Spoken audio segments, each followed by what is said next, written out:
Ng gabi mga kababayan, Amy Marcos, bulgaran na magsalita.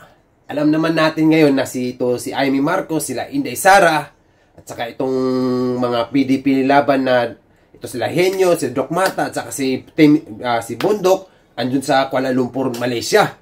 Ngayon may mga tipon-tipon sila doon. Ito ang maganda. Kung naalala nyo yung sinabi ni Amy Marcos na dyan sa Malacanang, meron dyan ay lalay at saka lulong. Di ba? Ngayon, binulgar niya doon sa mata ng mga Pilipino, mga OFW natin dyan sa Malaysia. Bago ako mag-react, panoorin muna natin to. Tara, let's go! Romualdez po yun at Araneta, sila yung lulong at lalay. Kahit kapatid ko ang nakaluklok sa poder, ang totoo, sayang ang pinaggastosan ng ating bansa.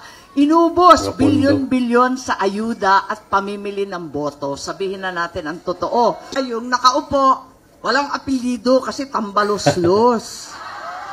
Romualdez po yun at Araneta, sila yung lulong at lalay. Diba? Binulgar ni Amy ngayon dyan sa Kuala Lumpur, Malaysia. Andyan yung mga mga kababayan nating mga Pilipino dyan na marami yan sila nandyan kasi andyan din si Inday Sara. Ito ang tanong. Araneta, Romualdez. Alam naman natin, itong Araneta na tinutukoy niya, wala nang iba kundi ang itong asawa ng ating presidente. Araneta yan di ba? Pero ang hirap itong kasi ang sitwasyon ni Amy at saka ni Bongbong kasi sila magkapatid. Ito si Romualdez ay sa side yata to ng mama ni Amy. Sa side ng mama ni Amy to, Romualdez, di ba? May to sa mama niya, connection yan sila eh. Kaya sila pa rin dyan magkakamag-anak ang nagkakaanuhan ngayon. Kaso itong magkapatid na si Bongbong at si Amy, kung naalala niyo yung sinabi niya, ever since, hindi pa daw talaga sila nagka-problema ng kapatid niya. Kaso talaga, ito si First Lady ngayon, kasi kung ang tinutukoy niyang Araneta, wala nang iba, kundi ito si First Lady. Kasi kita natin minsan, sa mga video nila, mga idol, mga boss, talagang hindi sila nagkakaanuhan. Kahit nga yung beso-beso o ng kamay. Kung naalala mo yung nasa loob sila ng meron silang attendang mass na halos nga di magawa ka ng kamay. Di ba? Kaya pero itong isa kay speaker mukhang hindi na to nakakagulat. Pero ito mga boss, mga idol, naalala ko dati.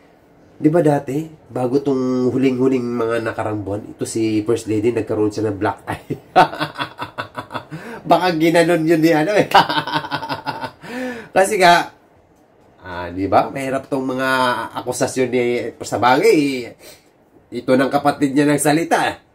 Wala nang maano dyan ang kapatid niyang lalaki. Yung babae nang nagsalita. Talagang ang problema, nandyan sa loob ng Malacanang. Nandyan, kaya tayo, apektado, pa tayong mga nasa palibot, itong mga sambayan ng Pilipino. Maraming mga proyekto na natigil, hindi natuloy kasi nagka-problema sila. Kaya, ang hirap, yan, ito na yung binulgar ngayon ni Ivy.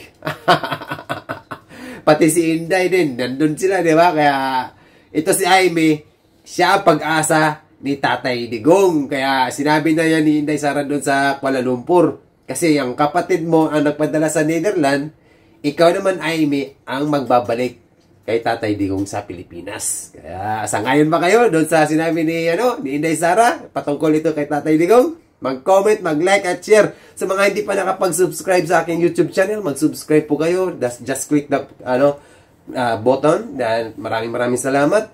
And see you. Abangan natin yung mga susunod na kabanata. Maraming salamat.